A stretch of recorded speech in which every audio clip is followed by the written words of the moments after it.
तो खुदा की कसम फरमाया गया माँ बाप की दुआ औलाद के हक में ऐसा मकाम रखती है जैसा नबी की दुआ उम्मत के हक में मकबूलियत का मकाम रखती है। लेकिन हम तो करते ही नहीं दुआ। करे कहां से? अब्बा 3 बजे मोबाइल चला के सो रहा है, बेटा 4 बजे सो रहा है, अब्बा 11 बजे उठता है, बेटा 12 बजे उठता है, कब तहज्जुद कब फजर हो गई, किसी को कोई लेना देना नहीं। जब ये बिगड़ा तो गए मौलवी के पास, अब जरा हाथ रख इसको सवार के दिखा, क्या ताकत रह गई है हमारे पास जो हम आपके बच्चों को सवारेंगे। तो काम किया करो, सिर्फ बच्चों को हलाल लुक़्मे खिलाओ और रात को उठ करके मुसल्ले बिछाया करो, इनके लिए दुआ किया करो। जो काम तावीज़ों से नहीं हो सकते वो काम अल्लाह माँ बाप की दुआओं के जरिए कर दिया करता है। इसलिए माँ बाप की दुआएं अगर नहीं लगेंगी औलाद बिगड़ेगी।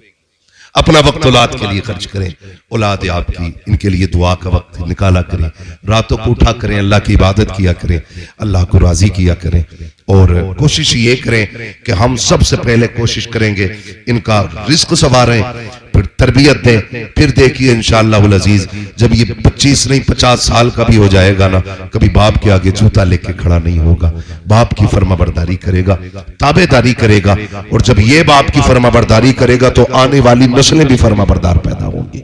इसलिए जरूरी है कि हम लोग अपने हालात को संवारें, अपने बच्चों की परवरिश सही करें। मेरी तबीयत कोई मुकम्मल तरीके से दुरुस्त नहीं है, इसलिए बस मैं इतनी देर के लिए हाजिर हुआ था। फरमाया गया ए ईमान वालों, अल्लाह से डरो और सच्चों के साथ हो जाओ, अल्लाह से डरो और सच्चों के साथ हो जाओ। अल्लाह से डरने का मतलब क्या है? फराइज वाजिबात पे अमल करना है, और जो नवाही है।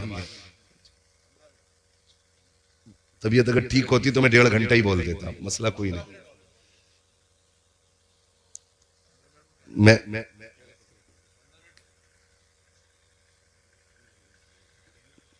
असल में मेरी तबीयत दुरुस्त नहीं, मैं इस वजह से बहुत ज्यादा नहीं बोल पा रहा हूं, मुझे तकलीफ है।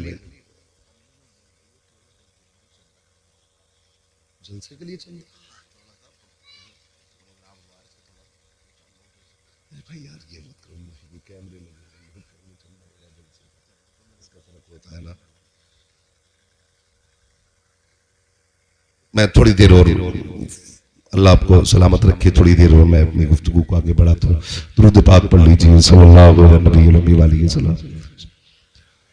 इसी तरीके से सुनेंगे जैसे आप सुन रहे हैं, जरा जोर से दुरूद पाक पढ़ लीजिए। अल्लाहुम्मा सल्ली अला सय्यदिना व शफीईना व नबीना व मौलाना मुहम्मदिन मादिनिल जूदी वल करम व आलिहि व सहबिहि व बारिक वसल्लम सलातो व सलामुन अलैका या रसूलल्लाह सल्लल्लाहु तआला अलैहि वसल्लम। मुकम्मल गुफ्तगू आपको हजरत की सुननी है, बस मैं आखिरी बात बयान कर लूं। मैं तो खत्म करने वाला था क्योंकि मुकम्मल गुफ्तगू हजरत की होनी है।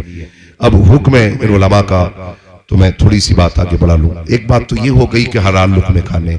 दूसरी बात एक और मैं बताऊं, एक करामत और सरकार गौसे पाक के हवाले से आपने ये बात बार बार सुनी है कि गौसे पाक जब परदेश जा रहे थे तो मैंने कुछ सिक्के आपकी सदरी में रखे थे।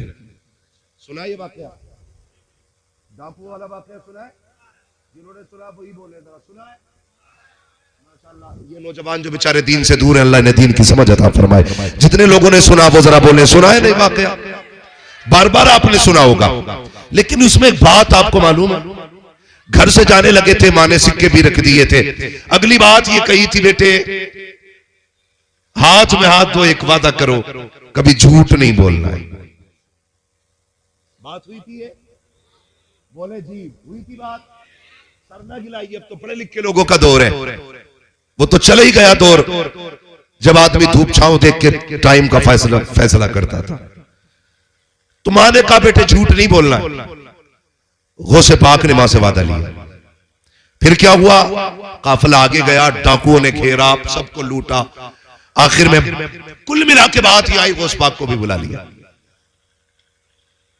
पूछा तुम्हारे पास क्या है? कहा सोने के सिक्के। किधर हैं? सदरी में। कहा हमें तो नहीं मिले। कहा सिलाई उधेड़ोगे तो मिल जाएंगे। तो सरदार ने कहा झूठ क्यों नहीं बोला, बच जाते। वो सिपाही फरमाते घर से चला था तो मां से वादा किया था, का सिक्के तो बच जाते लेकिन मां से किया हुआ वादा टूट जाता। अब 11वीं खाने वालों, गौसे पाक का नाम लेने वालों, जरा दिल पे हाथ रख के बताओ सुबह से शाम तक कितनी बार मां से झूठ बोलते हो? कितनी बार? लल्ला कहां जा रहा? कहीं नहीं। गायब। क्या है तेरे हाथ में? कुछ नहीं, जबकि बीवी के लिए सोम पापड़ी लेकर आ रहा है। थैले में क्या के खाने के बर्तन, जबकि सेबों की पुटलियां नीचे रखी है। कितनी बार झूठ